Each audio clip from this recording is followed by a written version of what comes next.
सलाम Pakistan news Studios में मैं हूँ राफ़िया अवान। मैं हूँ ज़िशान बशीर। हेडलाइंस आप जान चुके, खबरों की तफसीलात की जानिब बढ़ते हैं और सबसे पहले खबर शामिल करेंगे आसमा जहांगीर कॉन्फ्रेंस के हवाले से, जहाँ नवाज शरीफ के लंदन से खिताब के दौरान इंटरनेट मुक़त्ता करने और फाइबर केबल काटने के अहकामात इस्लामाबाद से दिए गए और PTA को ये अहकामात वफाकी हुकूमत और वज़रा ने जारी किए। आपको बता रहे हैं कि ज़राए का ये कहना है इंटरनेट मुनक़ता करने और फाइबर केबल काटने के अहकामात इस्लामाबाद से दिए गए हैं और PTA को ये अहकामात वफाकी हुकूमत और वज़रा ने जारी किए। इसी बारे में मज़ीद जान लेते हैं। किफ़ायत अली शाह हमारे साथ मौजूद हैं। किफ़ायत, ये तमाम तर क्या मामला है, क्या इत्तलात मौसूल हो रही हैं? देखिए, लाहौर में जो आसमा जहांगीर कॉन्फ्रेंस जो है वो जो मुनक़िद की गई है, इस कॉन्फ्रेंस पे जो है वो चीफ जस्टिस ऑफ पाकिस्तान और दीगर सीनियर जजेस ने जो है वो खिताब भी किया। लेकिन इस कॉन्फ्रेंस के इख्तिताम पर साबिक वज़ीर आज़म पाकिस्तान नवाज शरीफ ने जो है वो लंदन से इंटरनेट के जरिए लाइव वीडियो खिताब जो है वो इस कॉन्फ्रेंस से करना था। लेकिन जो है वो ज़राए के मुताबिक जो है वो इसको बाकायदा जाम कर दिया गया और ये जाम इंटरनेट जाम करने और जो फाइबर केबल काटने के जो अहकामात हैं वो वफाकी हुकूमत के आला शख्सियत और दीगर जो वज़रा जो वफाकी हुकूमत के वज़रा हैं और जो मुशीरान हैं उनके कहने पे जो है वो PTA को ये अहकामात दिए गए कि ये खिताब जो है वो किसी ज़रूरत नहीं होना चाहिए। जिसके बाद जो है वो PTA ने जो है वो इंटरनेट को जाम कर दिया और फाइबर केबल भी जो है वो काट दी। आज सुबह से ही जो सीनियर वज़रा हैं वफाकी हुकूमत के वो इस चीज़ को जो है जोर दे रहे थे कि इस कॉन्फ्रेंस के इख्तिताम पर साबिक वज़ीर आज़म नवाज शरीफ को खिताब नहीं करना चाहिए। वफाकी वज़ीर इत्तलात और नशरियात फवाद चौधरी भी मुतअद्दिद इस हवाले से आज उन्होंने जो है वो ट्वीट किए हैं। ठीक है किफ़ायत अली शाह, बहुत शुक्रिया तफसीलात के लिए। और साबिक वज़ीर आज़म शाहिद खाकान अब्बासी कहते हैं कि नैब कानून सिर्फ सियासतदानों के खिलाफ इस्तेमाल हुआ। नवाज शरीफ को जिन 2 केसेस में सज़ा हुई, क्या दुनिया में ये फैसला कहीं भी बतौर मिसाल पेश किया जा सकता है? क्या इस एहतसाब ने मुल्क को कुछ दिया? आसमा जहांगीर कॉन्फ्रेंस से खिताब में शाहिद खाकान अब्बासी का मजीद क्या कहना था, आपको दिखाते हैं। I have spent 3 years in NAB jail. What is the purpose of accountability? The NAB does not apply to the judiciary. The NAB does not apply to the military. The NAB does not apply to the business community. The NAB does not apply to the bureaucracy. Who does NAB apply to? The politicians. Look at the 2 cases Nawaz Sharif has been convicted in. Can you quote them as precedents anywhere in the world? और senator Ali Zafar कहते हैं कि नैब हद से तजावुज़ कर चुका है। ये तजावुज़ कानून में सुकुम की वजह से है। ब्यूरोक्रेट्स को हिरासा किया जा रहा है और तो और नैब वाले अब ज़ाती तनाज़ात में भी दखल अंदाजी कर रहे हैं। वो लाहौर में आसमा जहांगीर कॉन्फ्रेंस से खिताब कर रहे थे। That NAB has overreached itself, and overreached it is because of the lacunas in the law. What are they doing? They are taking collective decisions by cabinets. They have filed references on the basis of that. They are harassing bureaucrats who decide a question, who decide something without any corruption, without any evidence of wrongdoing, without any benefit, and prosecuting them. They are getting involved with private disputes. और वज़ीर आज़म के मुआविन ख़ुसूसी बराए सिंध अरबाब गुलाम रहीम 58(2)B और governor राज की बातें करने लगे। उमरकोट में न्यूज़ कॉन्फ्रेंस करते हुए अरबाब गुलाम रहीम बोले, जब तक सदर और गवर्नर के पास असम्बली तोड़ने का इख्तियार था, सरों पर तलवार लटकती रहती थी और सारे बदमाश ठीक थे। कहा कि आइन में गवर्नर राज का तरीक़ा मौजूद है। A2B ये कानून होता था फेडरल गवर्नमेंट का, जिसमें फेडरल गवर्नमेंट प्रेसिडेंट जो है असेंबलियाँ डिज़ाल्व कर सकता था, गवर्नर डिज़ाल्व कर सकता। ये तलवार इनके ऊपर लटकती रहती थी कि ये गलत काम नहीं करते थे। अब ये शुक्र बेमुहार हैं, जो मर्जी करें।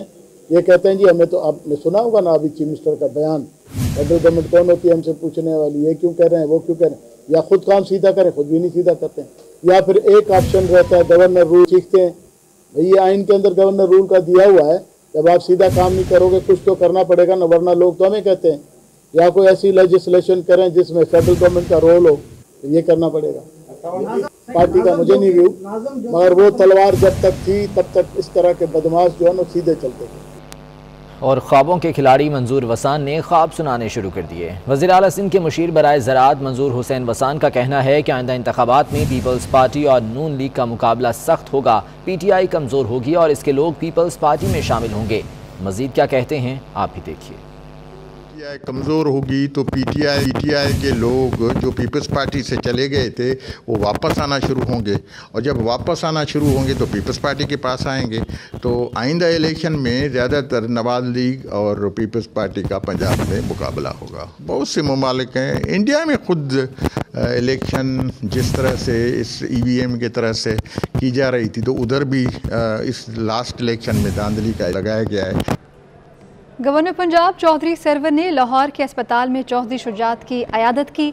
गवर्नर पंजाब ने चौधरी सालिक हुसैन से मुलाकात में चौधरी शुजात की जल्द सेहतयाबी के लिए नेक ख्वाहिशात का इजहार किया। उनका कहना था कि चौधरी शुजात मंझे हुए और मुहिब्बे वतन सियासतदान हैं। दूसरी तरफ अमीर जमात इस्लामी सिराजुल हक भी चौधरी शुजात की अयादत के लिए अस्पताल पहुँचे, जहाँ चौधरी शाफे हुसैन से मुलाकात में कहा कि वो चौधरी शुजात की जल्द सेहतयाबी के लिए दुआ गो हैं।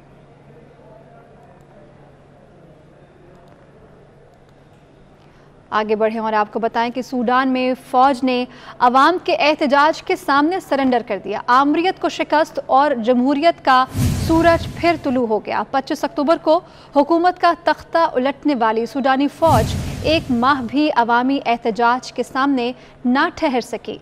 जनरल अब्दुल फतेह और वज़ीर आज़म अब्दुल्ला हमदूक में मुआहिदे के बाद फौज ने इक़्तिदार सिविल क़यादत के हवाले कर दिया। जमहूरियत की बहाली की जंग में दर्जनों अफराद ने जानों का नजराना पेश किया। एक माह में आने वाले इस अवामी इनकलाब के हवाले से आपको ये रिपोर्ट दिखाते हैं।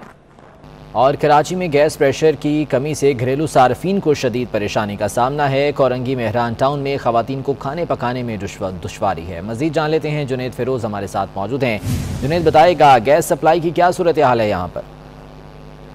सर्दी की शिद्दत बढ़ते ही कराची के जो मुख्तलिफ मकामात हैं वहाँ पर जो है वो गैस की कमी है और खाना पकाने में ख़वातीन को काफ़ी मुश्किलात का सामना करना पड़ रहा है। इस वक्त कोरंगी मेहरान टाउन के घर में मौजूद हैं। यहाँ भी आप देख सकते हैं कि गैस ना होने की वजह से जो घरेलू जो ख़वातीन हैं उनको खाना पकाने में काफ़ी दुश्वारी का सामना करना पड़ रहा है। ख़वातीन हमारे साथ घरेलू मौजूद हैं, इनसे इस हवाले से बात करेंगे। ये बताइएगा कि गैस ना होने की वजह से किन मुश्किलात का आपको सामना करना पड़ रहा है? गैस ना होने की वजह से हमें काफ़ी मुश्किलात का सामना करना पड़ रहा है, क्योंकि अक्सर जो है यहाँ पे गैस की काफ़ी प्रॉब्लम चल रही है, गर्मियों में भी और सर्दियों में तो बिल्कुल ये आता ही नहीं है। इस वजह से घर के अफराद जो हैं वो बगैर नाश्ते के चले जाते हैं और बच्चे भी स्कूल नहीं जा पा रहे गैस की वजह से। बाहर से नाश्ता लाना पड़ता है जो कि बहुत महंगा पड़ रहा है।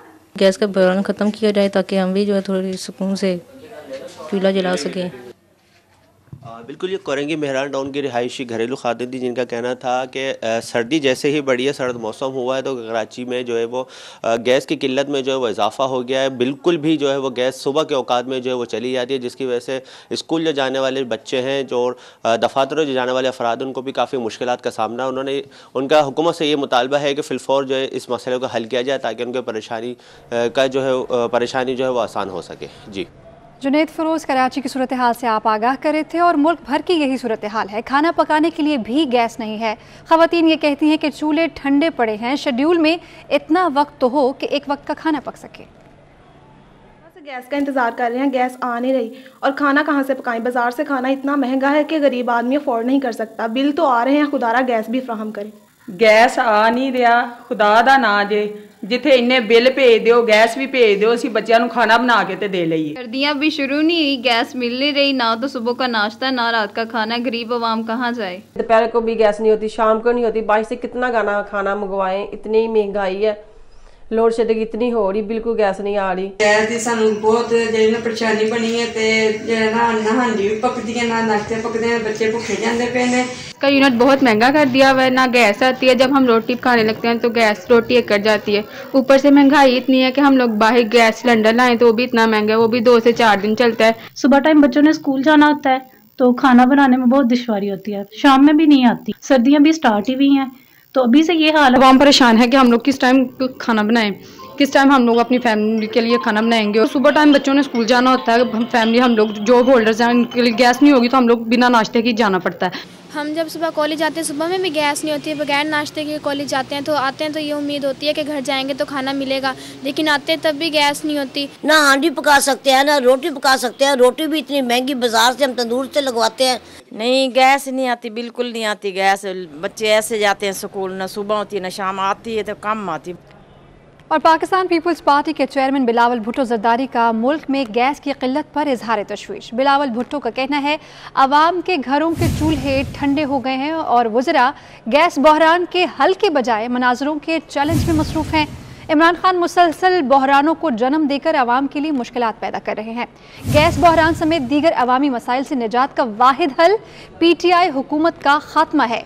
इमरान खान गैस बहरान की वजह से एक वक्त के खाने के लिए दर बदर शहरियों से माफ़ी मांगी। और मुल्क भर में डेंगू वायरस के वार जारी हैं। पंजाब में डेंगू ने 24 घंटों में 6 अफराद की जान ले ली, जहां बहक होने वाले 5 अफराद का ताल्लुक लाहौर जबकि एक का ताल्लुक शेखुपुरा से है। उधर खैबर पख्तूनख्वा में भी गुज़श्ता 24 घंटों के दौरान मजीद 77 अफराद वायरस से मुतासर हो गए। तफसीलात जानिए इस रिपोर्ट में। करतारपुर राहदारी बिछड़े दोस्तों को मिलाने का जरिया बन गई। भारत से आए सिखियात्री को बचपन के पाकिस्तानी दोस्त ने पहचान दिया। तकसीम पाक को हिंद से पहले दोनों इकट्ठे खेलते थे। मज़ीद जानिए इस रिपोर्ट में। करतारपुर राहदारी बिछड़े दोस्त मिलाने का जरिया बन गई। तकसीम पाक को हिंद से पहले इकट्ठे खेलने वाले दो दोस्तों की बरसों बाद मुलाकात करा दी।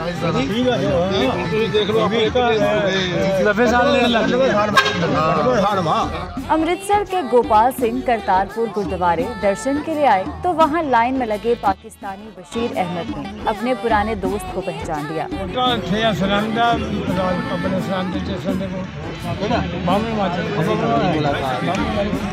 दोनों बुजुर्गों ने एक दूसरे को गले लगाया, आंखों में खुशी के आंसू भर आए, खूब बचपन की यादें ताज़ा करते रहे।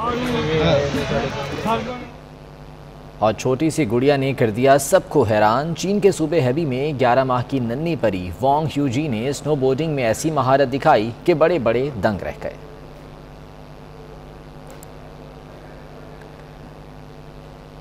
न्यूज़ स्टूडियो से अब तक के लिए इतना ही। वापस आएंगे हेडलाइंस के साथ।